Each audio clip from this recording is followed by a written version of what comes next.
At some point in our lives, we all experience a feeling of loneliness.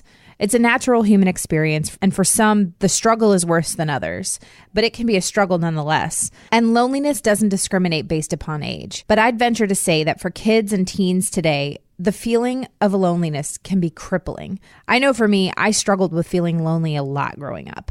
I was bullied in elementary and middle school, and I never felt like I fit in. There were days where I'd wake up and I wouldn't want to go to school. I'd fake sick, hoping I could avoid the lunch cafeteria for another day. I just felt lost and I didn't know what to do. I eventually learned ways to cope with that feeling and make a solid group of friends, but those years were so hard. Have you ever felt that way? Was this something you ever struggled with? How did you handle it? Did you go through the motions? Or do you decide to take matters into your own hands? Welcome to Business with Purpose. I'm your host, Molly Stillman of stillbeingmolly.com. And this show is all about bringing you the stories behind the brands, companies, and small businesses that are changing the world. Each week, I interview an entrepreneur, a CEO, nonprofit director, community leader, or just an amazing person who's trying to make an impact not only through their personal life, but also with their professional career. My goal is to show you that no matter what you do for a living, you can make an impact right where you are.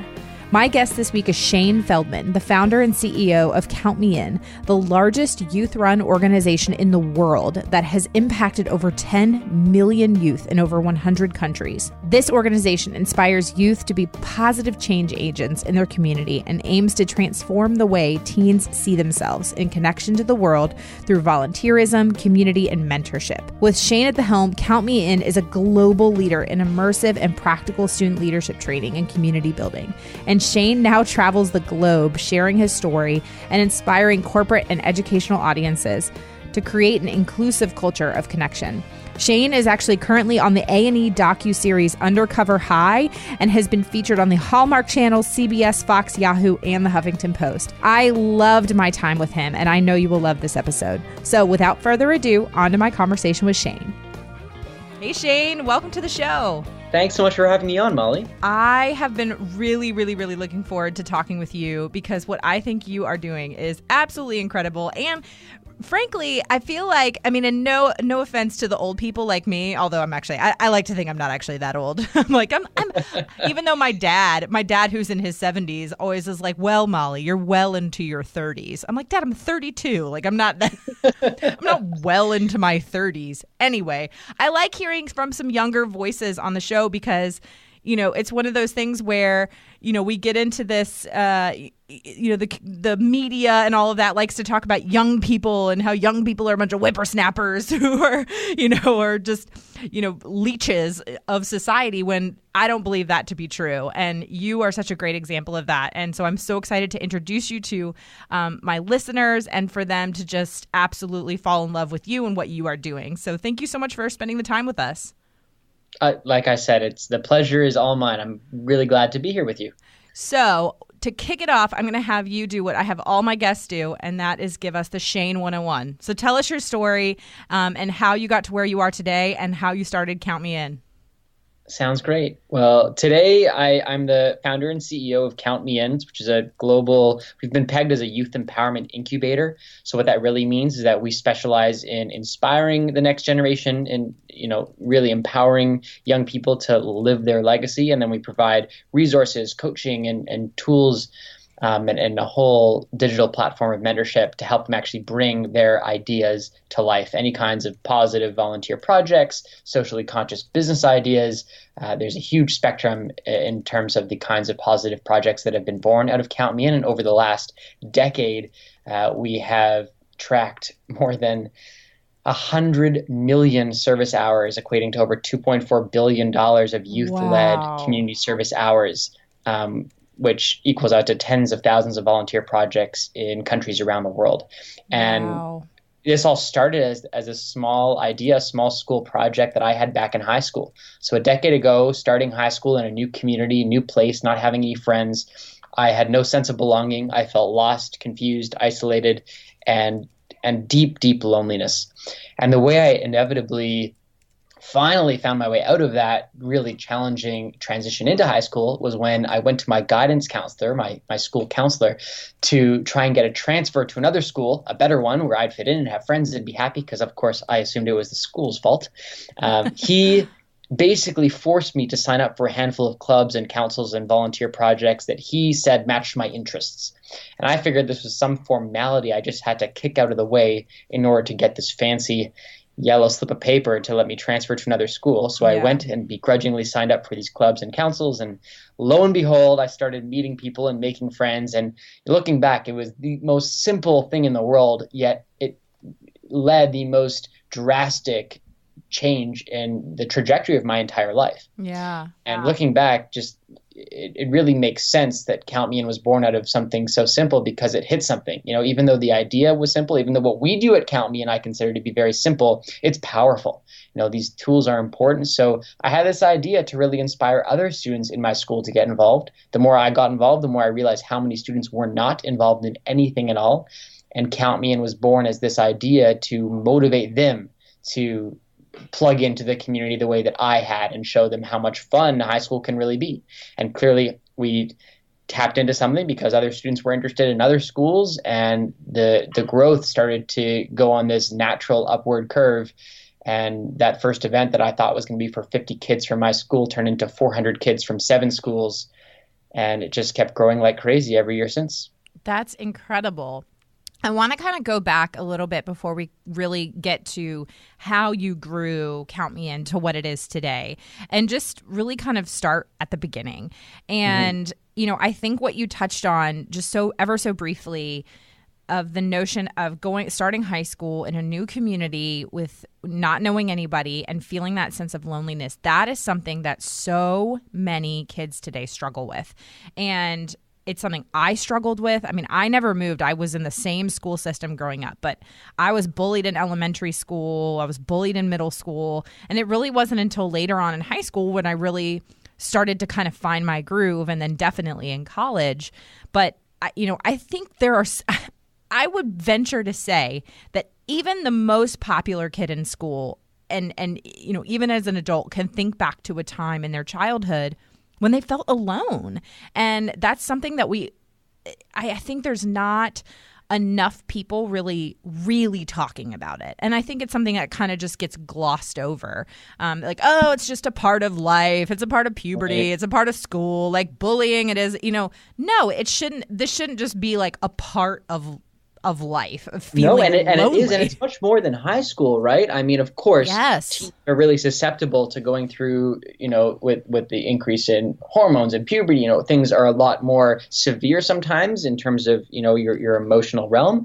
But adults, we're dealing with a real crisis of loneliness across the board. If you look at, I'm not sure if you follow UK news at all, but in London, England, they have just appointed for the first time ever a minister of loneliness. Yes. And they started doing that thing where they room younger people with senior citizens who live alone. Yeah, it's incredible. I mean, there are things that are starting to be put into play. And I really think this is an opportunity for us to pause and really start reflecting on our lives, whether you feel lonely and isolated or not, whether you feel like you have a bustling community or not, and really just look at others and how we are growing up in this digital age, kids especially today, where we're all in these silos. I think it's so important. I'm all for technology. I think social media certainly has its place, and so do smartphones.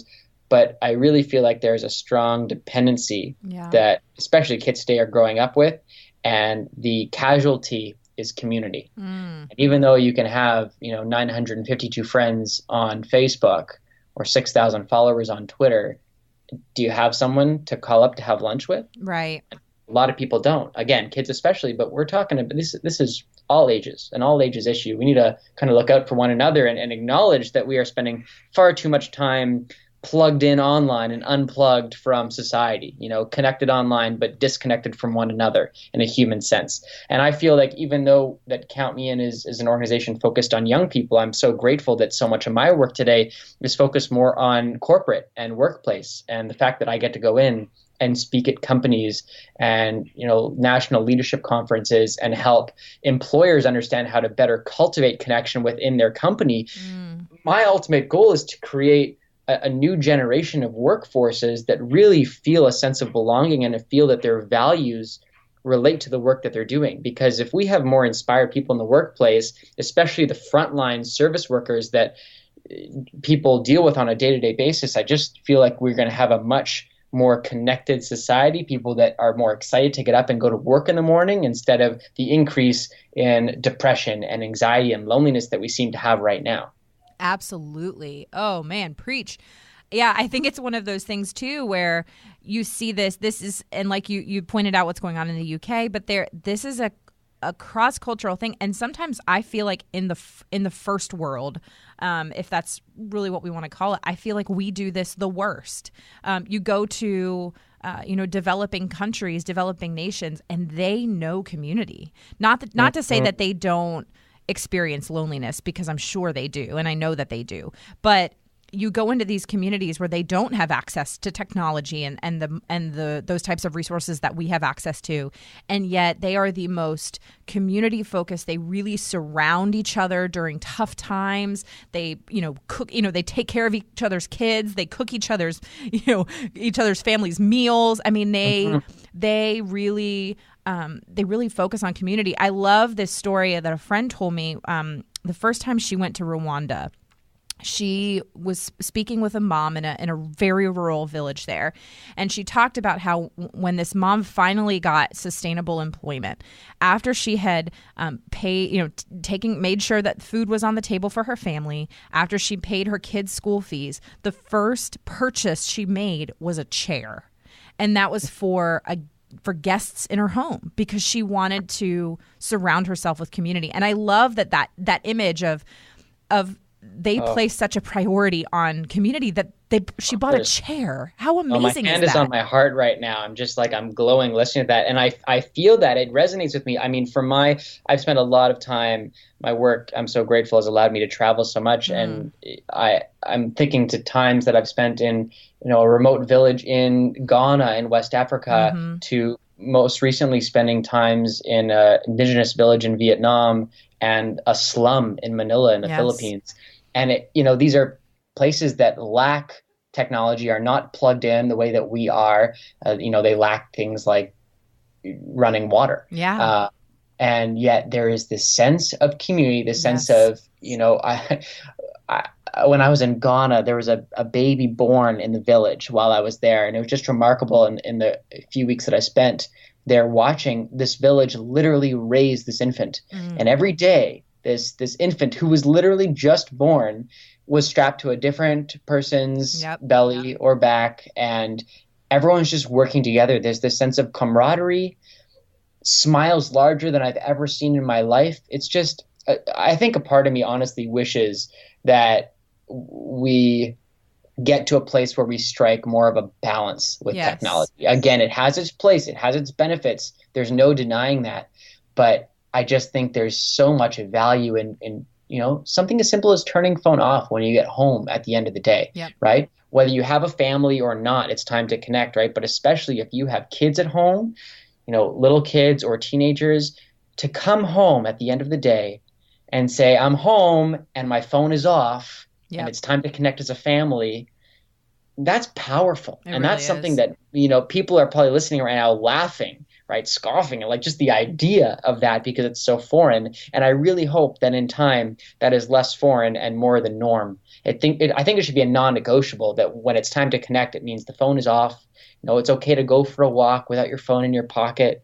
Yep. We did it for hundreds and hundreds of years. We can do it again, right? Yes, exactly. And this is something, my husband and I, we have 2 young kids, and this is something that we struggle with. We go through seasons where we're really on point with it, and we turn the phone off at, when my husband gets home from work until the kids are in bed. And, we're both self-employed. So sometimes like at night after the kids are in bed, we have to work. Unfortunately, that's just kind of the reality when you work for yourself.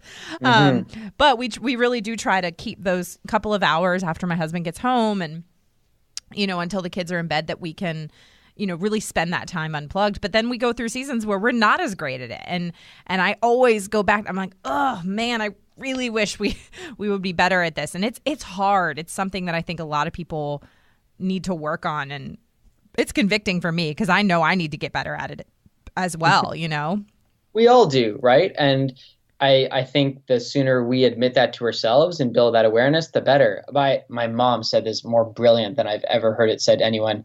We were talking about unplugging and how important it is specifically for teens and how challenging it is. And she turns to me and says, how can we expect young people to not constantly be on their devices when we aren't showing up and offering them anything better in person? Yep.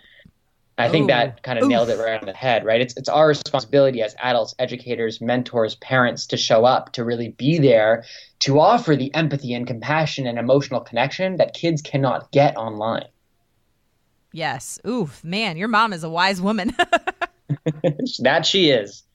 So you got to high school, you felt this, very, like you said, very deep sense of loneliness, which, like I said, we all struggle with, no matter our age group. But the thing is that I think is really remarkable is that you didn't sit there and wait for something else to happen. You made a decision that you weren't going to just let it be this way. And going and seeing your high school guidance counselor because you wanted to transfer schools, like maybe in your mind you're just like, well, that was my last resort. But in a lot of ways, a lot of kids probably wouldn't even think to do that. They would just sit in that space of, well, I'm lonely. This is the cards I've been dealt. And that can spiral to a very dangerous place. And you didn't do that. So walk us through kind of what happened when you made that decision of, I don't want to be like this. I want to change my circumstances. And even though you didn't know what was ahead of you by just getting involved, what did that look like? And what did that season kind of, how did that really just change the trajectory of where you were going? I feel that I have this unique advantage in terms of when I was born. Because if you think, do you know what happened in 2007? 2007. The recession? Would that be Nope. it? Nope. That was 2008. 2007, first iPhone. Oh, yeah. See, I graduated college then. So I'm like, what? There you go. Oh, yeah. So I was just getting ready to graduate middle school and start high school in 2007. And there was no such thing as a smartphone yet. Yeah. So I grew up with genuine emotional connection. My parents divorced when I was young. I moved around a lot, had very little consistency, lacked consistent male role models in my life. But at the same time, I felt emotional connection. I knew what a sense of belonging was like. I knew what community felt like. And I was consistently feeling love and support from my mom. I had two younger sisters. I knew what connection was like. Yeah. And starting high school, that disconnect, I could recognize that I was missing something because I knew that I had felt something before that I was missing then. I think the difference now and why it might be so much harder for kids today to kind of recognize that change is because they're growing up on screens. And it's almost become a norm for kids to grow up with some element of childhood neglect because it's just a normal part of our society now. So now you might start high school and feel a sense of lack, but it's not a foreign feeling anymore. It's something you felt in some capacity for the majority of your young life. Look at the number of kids being diagnosed with things like depression, right?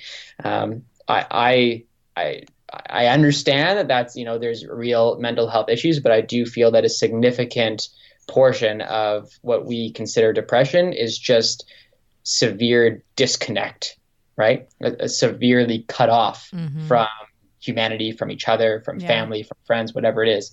And we need to get back to that. So I think that was the advantage that I had, is that I could recognize I missed something, and I was searching desperately because all I knew is that I was waking up in the morning and it felt like I had swallowed this 1,000-pound weight, and everything in me was saying, just go back to bed. Life isn't worth getting out of bed for today.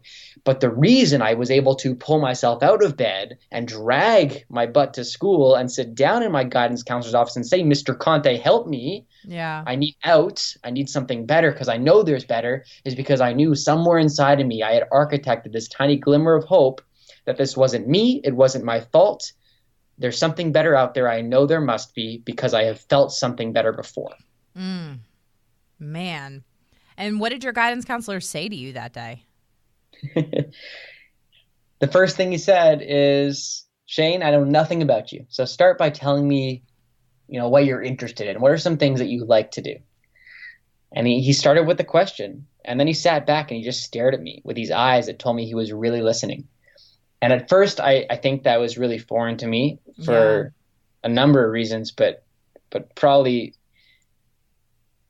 most significantly, I could not recall the last time any kind of male role model in my life had looked at me in a way that told me they were really there and really listening. Oh, man. So I think that was a really powerful moment for me, even though I may not have recognized the depth to it in that moment. Yeah. I just felt an element of comfort and safety. And so I started searching inside myself for answers. What is it that I like to do? And it may have started with, some dumb teenager answers like, playing Snake on my phone, because that was the only game on my phone back then, I by the way. remember Snake. I like food, I like to eat, and then finally got to, I think technology is cool, and I like listening to the radio, and theater is cool, and just listing all these things. And he was taking all these notes, and when I was done, he handed me this piece of paper he had been scribbling on and started pointing out all the people who were the heads of all these clubs he felt matched all the hobbies I had been brainstorming. So it was really kind of this natural conversation. He did nothing remarkable, nothing, special, nothing award worthy, but he sat there, he asked a question, he sat back and genuinely listened. Yeah. And I felt seen and I felt heard, and I felt an element of safety, and I felt this urge to, do whatever he's going to say, because he's going to help me. I don't know exactly how. I think it's going to be, this is like a test to get that transfer, but whatever it is, I just know I have to do what this man tells me to do, because he's relatable, he sees me, he hears me, and something tells me he gets it. Yeah. Yes. And now my wish is to kind of be that person for as many teens out there as possible. That was part of the motivation behind Count Me In and what it's grown to today. And, most recently I launched a whole digital mentorship series for teens and middle school students. And the reason I launched, it's called mentormyteen.com. The reason I launched is because I felt like there was this gap where, is a kid really going to consume a self-help book? Probably not. Yeah. But are they going to consume a YouTuber style video series with secretly embedded life skills and curriculum? Well, they might. Yeah. So I, kind of took the Mr. Conte idea and brought up to the next level and worked with a team of psychologists and therapists, educators, parents, and a team of award-winning comedy writers. And we put together this incredible series that now my goal is to give every teen around the world access to this series, to give them the skills they need to build community, to communicate better, to create their own confidence from the ground up. Things that I wish I had back in high school that I just recognize not everyone has a me, not everyone has a Mr. Conte. So I'm trying to deliver that in some digital form so no one has to go through that deep loneliness that I know all too well. I know you are loving this conversation with Shane, and I just wanted to take a moment to thank our sponsor of the show, who is able to help make this show possible, and that is CauseBox. As you know, CauseBox is one of my favorite ethical subscription boxes, and I've been a subscriber for over 2 years. How it works is each season, a new box is released filled with everything from accessories, home goods, and jewelry to the best in skincare and wellness products that are not only amazing, but they are also doing the most good. The products are not just beautiful, they're also useful. The spring box was just released, and oh my goodness, it is my favorite box yet. The Symbology kimono that was designed exclusively for CauseBox is gorgeous. I have been wearing it all the time, and I constantly get compliments on it. Each box also delivers amazing value with a guarantee of over $150 worth of products for only $54.95. Or if you use the coupon code MOLLY, you get $15 off, making it $39.95. And best of all, the impact of each CauseBox makes the whole membership even more worth it. Their spring box, for example, employed more than 600 artisans under fair trade conditions in India and Kenya, and put 100 young girls in India through school. There are a limited number of spring boxes left, so you gotta hop on it ASAP. Go to stillbeingmolly.com/CauseBox and use the coupon code MOLLY for $15 off. Now, back to my conversation with Shane. So you join these clubs, you really start to feel this sense of connection. At what point did you really get the idea for Count Me In, and what did it look like in that initial phase when you're just like, I have an idea. I feel like other kids could use this too. what did that like sort of seed of an idea look like? And how did you mentioned that you had this event that you thought only maybe 50 kids would come, but 400 from, 7 different schools came. What was that event? What did that look like? And how did you kind of incubate it, or kind of start it from that little seed of an idea in that initial phase? So the initial idea was really just a motivational assembly to motivate a handful of kids in the school, and then actually connect them afterwards through this kind of volunteer fair, like a trade show of opportunities to clubs and councils and volunteer projects that match their interests. Mm-hmm. So it's kind of like my school counselor meeting times 50 in an assembly format. And I was really excited about it, and I kept wanting to kind of find creative ways to promote it and engage students, but I quickly realized that it was so hard to get anyone interested. In fact, after weeks of planning and putting posters up and posting on social media, 7 kids signed up, and they were the 7 most involved. They were like the heads of the clubs and student council. These are not the kids that I wanted to plan this assembly for in the first place. Yeah. So what I ended up realizing is that I'd kind of made this assembly all about me, and I hadn't really been asking any questions. I hadn't been asking students what they want. So I kind of took that conversation with Mr. Conte to heart and re-envisioned it, started going up to students saying, hey, I have an idea. Like, what kind of speaker would you want to hear? Or if a student said they didn't want to come, it sounded lame, I'd rather go to math class, which I still don't understand to this day. Who would want to go to math class instead of an assembly?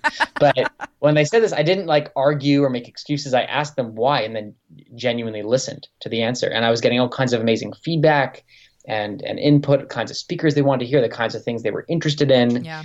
So, for example, one student shared that she was obsessed with the TV show Degrassi, which I had never seen before, but it was a really popular show. Probably still is. I think it's been on for decades. And so I reached out to the production company, explained I was planning this massive student event all about volunteerism. And of course, 7 people were signed up at the time, but I was just giving them the dream pitch. Yes. As a 13, 14-year-old dreamer. And it turns out they had just launched a marketing campaign all about volunteerism and community. So they said, we'll get the entire cast to support it. So my jaw dropped on the floor as I'm sitting on this phone call. I went the next day back to school to that student, told Sarah that the cast of Degrassi was going to be the event. She started crying. I think she almost fainted. And then her and 10 of her friends signed up on the spot. So I realized I had hit something, and we were talking to the athletic kids at school, and we got an Olympian to come, and then they all signed up. So it just kind of hit this groove where we realized, okay, we need to listen, we need to learn, and then develop what students actually want. And that was really the bedrock of Count Me, and we've maintained that vision to this day, where it really is, we say it's the largest youth-led organization in the world, and it really is. It is led entirely by a team of youth, 37 youth strong today, spread across 4 countries and 3 continents. And we are constantly and consistently asking questions and gaining feedback to deliver events that students today want today. So those 400 kids showed up to that first event. We realized we hit something. The next year was 1,000 students at an event that was much larger, with about 10 different acts, which range from speakers to musicians. And 1,000 students from 30 schools were at that one. And then it just kept evolving and growing. We've produced broadcasts now with, the largest one had 32 acts, 7 cameras. We work with the same director that directs the opening and closing ceremonies of the Olympics. Wow. And, our first global broadcast reached 2.2 million students in just under 70 countries. And now, of course, with our breadth of programming and school tours, we're in over 1,000 schools a year, and we've reached 10 million students worldwide in just over 100 countries now. That is absolutely incredible. And what do the events, like you said that you have acts and things like that, what is sort of the call to action, other than just, you're getting these students together, but what is sort of the call to action at the end that really inspires these kids to look beyond themselves and really do something that is meaningful and worthwhile and impactful? So our common purpose at Count Me In, that the thread that ties everyone on our team together, is that we empower people to live their meaningful legacy. And when that really simmers down to is this idea that, you can't change the world. You can't do something about everything, but you can certainly do something about something, right? And so to leave with this idea of I can do something is really powerful. So we see these students, we hear them, and we remind them that they have value, they have worth, and they have something to contribute today. It starts with looking at things you're interested in, maybe trying some new things, and marrying that with some kind of cause or service. And that could be something big. One of our members just planned this incredible benefit concert in his school in British Columbia in Canada. And it was a benefit concert that united hundreds of people from their community to raise money for hard of hearing kids who can't afford hearing aids. And what was so powerful is that the student organizer was hard of hearing himself and knew what it was like growing up feeling isolated. Wow. And it was so powerful and incredible. They raised over $10,000 for students in need who are hard of hearing. And, on the other side of the spectrum, just as powerful in a very different way, was a student who took it upon themselves to litter their school with Post-it notes with positive quotes and messages on them. In particular, from what I hear, all over the girls' bathroom. Wow. They were just adamant about spreading as many positive messages as possible, making everyone realize and remember that they have value and worth and that they're not alone. So very different projects, but both Count Me In members who were inspired to do something to help others in their community, whether it's raising a bunch of money to help a few kids who can't afford hearing aids, or trying to inspire your entire student body to feel more of a sense of worth. That is incredible. And I love hearing these stories and these, success stories, if you will, or just these examples of kids who are, like I said at the beginning, who are saying to the world, no, we are the next generation that is making a difference, and we are outward focused, and we are going to really change and impact the world. And that's just, they will, and they already are. I mean, yes. I will go on record saying that this is the most powerful generation we have ever seen, partly because their lives are way more difficult. It is harder to be a teenager today than ever before, because if you look at what they're facing, it might all seem the same: peer pressure, bullying, sexism, racism. But now these issues are 24/7. They are offline and online, and they face every teen. Yes, they absolutely do. And as a parent myself, this is something that I can't help but I worry about, as, our daughter's 4.5 and she'll be heading to kindergarten soon. And, I just think about what is her schooling life going to be like? And I'm not going to lie, as a parent, that stresses me out. It really does, because you want what's best for your kids. And of course. And one of the things that I've seen, I've seen you talk about a lot is you speak directly to parents. And while I do have some younger listeners of the show, I'd say the majority of my listeners are parents, or soon to be parents, or want to be parents. And so I'd love for you to kind of just share from your heart, as somebody who works with teens and empowers kids on a regular basis, what do you want parents to know about kids today? And what do you want? What would be your biggest advice to parents as they parent this generation? It's really simple, Molly. Show up, be there, be present. Our kids need to feel seen and heard and valued. And that doesn't just happen, right? We need to architect that for our kids, regardless of age. And that means unplugging from devices. That means thoughtfully and intentionally playing with your kids, having some element of family night together. And I know that it's so much easier to just let them play on the iPad and you want some alone time after work. But the value that you are giving your child or children by just showing up, by being there, by listening, is something that you can't get anywhere else, especially not on a device. They need to connect. We're growing up with kids that don't know what it means to have eye contact, let alone what a board game is, which makes me sad for a whole different nostalgic reason. Yeah. But I think more than anything, it's just showing up, offering that unconditional love, support, and compassion for your kids. And you might think that you're offering it, but be as explicit as possible about it, because they they need to feel it, right? Just because you think that you're giving it doesn't mean that they feel it or are receiving it. So it starts with those intentional moments, coming together as a family, doing things that your kids want to do, doing them together.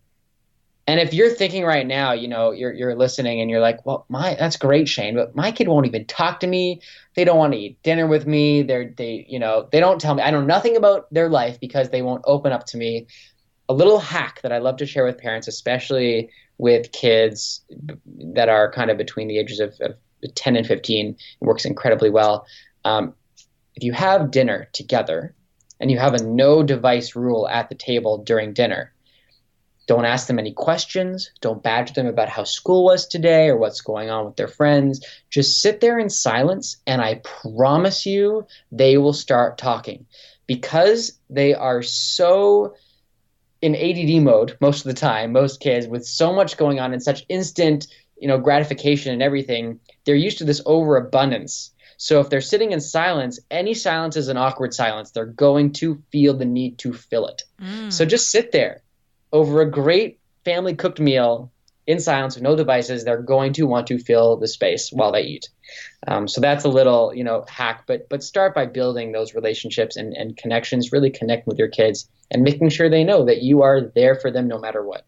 That is so good. I love that. It's not rocket science. It's not easy. It's not easy, but I think it's a little easier than a lot of parents realize. Yeah. I mean, and I will say, like I said, we are not parents of the year. We do not get this right all the time. But the one thing that I will say that we do. No one does, Molly. Yeah. No one gets it. True. But parenting, I have learned in my short, 4.5 years of being a parent, is parenting is all trial and error. That's all it is. It's like, well, I'm going to try this out. Oh, this didn't work. I'm going to try something different. Are they still alive? Okay, right. We're doing something right. Right. Yes. Okay, we've kept them alive another year. Fantastic. Yeah, I will say, though, the one thing that we have been very intentional about, and is really important to me, is family dinners. And I love to cook, and so that part is a little easier for me. So I know that there are some people who are like, we hate to cook. And I'm like, well, that's what Grubhub's for. Like, just Postmates. Like, order something in, but eat it at home. Like, don't go out to a restaurant. Like, do takeout and bring it home and put it on your own plates. Like, it doesn't matter the medium to which you get the food, like, or how you get the food. Just eat it at home without any distractions. And that is something that's really important to us, is pretty much, 5 to 7 days a week, we are sitting at our kitchen table eating dinner together. We pray together before our meal, and, we just talk as a family. And that's, I did that as a kid. My husband did that as a kid. And that's something that we want to instill in our kids, that like dinner time is important and sitting together as a family is important. And, it's hard with a 4.5-year-old and a 2-year-old who want to just like get up and go throw balls around the house all the time.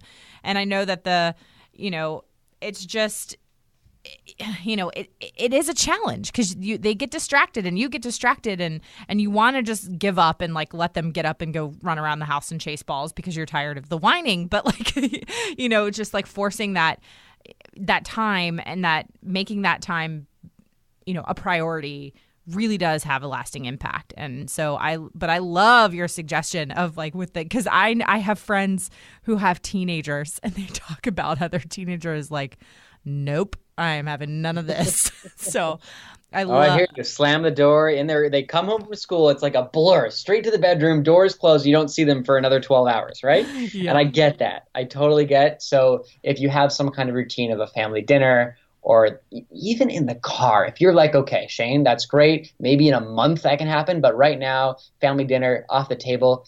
If you give them a ride to school in the morning, great time if you have a no device rule in the car, because you're not even making eye contact. In fact, they're either sitting next to you or behind you. So there's more of a sense of security and comfort for them to really open up. Yeah. Because there's this lack of eye contact. So again, if there's a no device rule in the car, another great place to fill that silence and do something. And for younger kids, a great time to play games in the car. I remember when I was a kid, we had these books of car games, which have definitely gone out of print by now, because everything's digital. Yes, right? I know exactly what you're talking about. Those things were awesome. And like Brain Quest. Brain Quest. Anybody remember Brain Quest?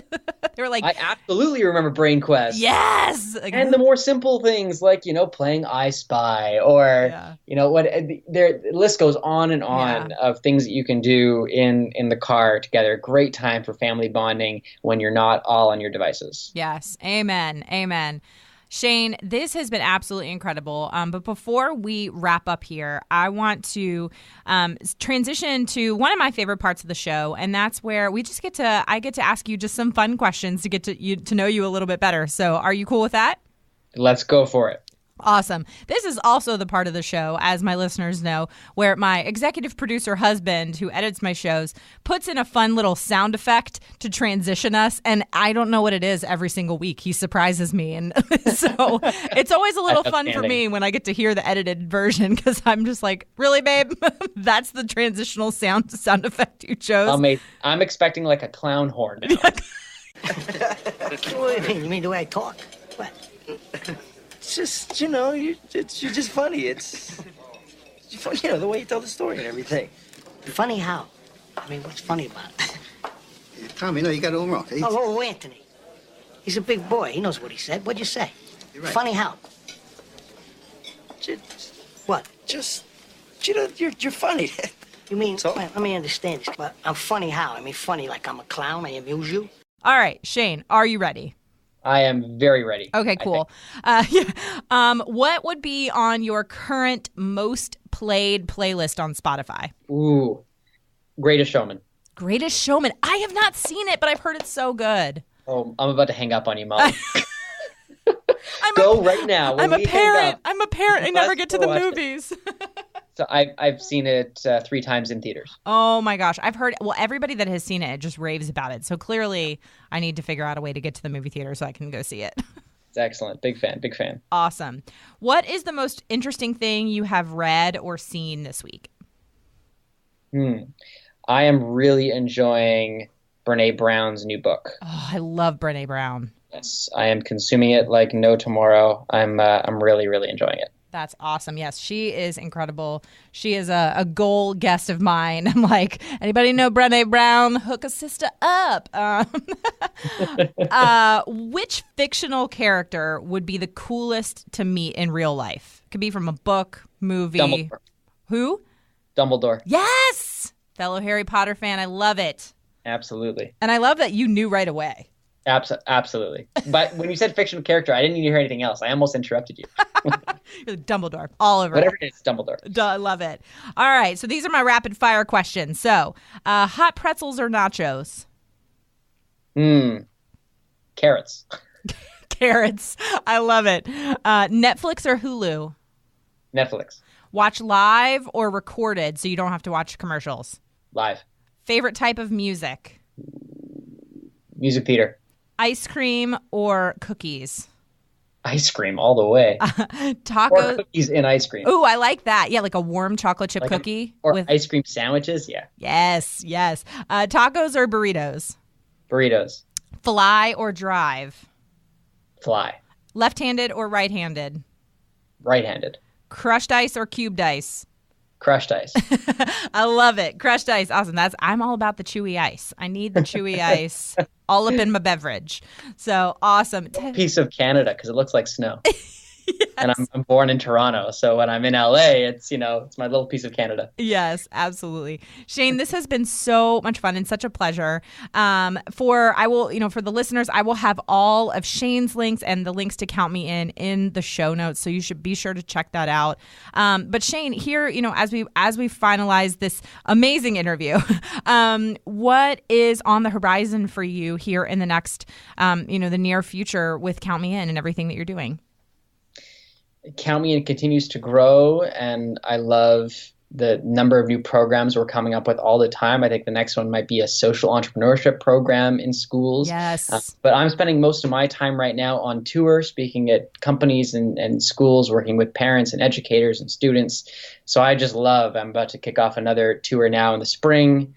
So I'm just riding that wave and doing as much in-person connection as possible. I really try my best to practice what I preach as much as I love the digital components online and my mentormyteen.com program. There's something about being in person with an audience. So I'm excited to kick off my next tour and do a whole lot more speaking over the next few months. That is awesome. Shane, thank you so much. And thank you for all that you are doing and for how you are really, truly impacting this next generation. You are awesome. Thank you, Molly. This has been a true pleasure. Thanks so much for having me on. I felt so challenged and convicted as a parent after my conversation with Shane. Thinking about how I can be more active and present in my kids' lives, even at a young age, is so important. Even if you're not a parent, think about the kids in your life. At church, maybe nieces or nephews, friends' kids. How can you have a positive impact on them? Be sure to give Shane and Count Me In some love on social media this week. I will have all of his links and information in the show notes. And another huge thank you to this week's podcast sponsor, Causebox. Visit stillbeingmolly.com/Causebox and use the coupon code MOLLY for $15 off. Thank you so much for listening to this week's episode. If you are a first-time listener of the show, welcome. Be sure to visit the archives for past shows featuring amazing entrepreneurs and business owners who are literally changing the world with their businesses. And if you are a regular listener of the show, thank you so much for tuning in and week out, and thank you for your support. Be sure to head on over to iTunes, Google Play, Radio Public, or any of your favorite podcasting apps, and make sure you are subscribed to the show. Clicking that subscribe button helps to make sure that you never miss a new episode of the podcast. And while you are there, would you mind taking a moment to leave a review of the show? Leaving a review of the show helps me to know what you're liking and how the show is personally impacting you. And if you share the show on social media, be sure to use the hashtag Business with Purpose Podcast or tag me at StillBeingMolly on Twitter, Instagram, or Facebook. This show was edited by my amazing husband and executive producer, John Stillman, and the music is by Mark Killian of Third Wheel Media. Thank you so much for listening, and go do something good with purpose on purpose.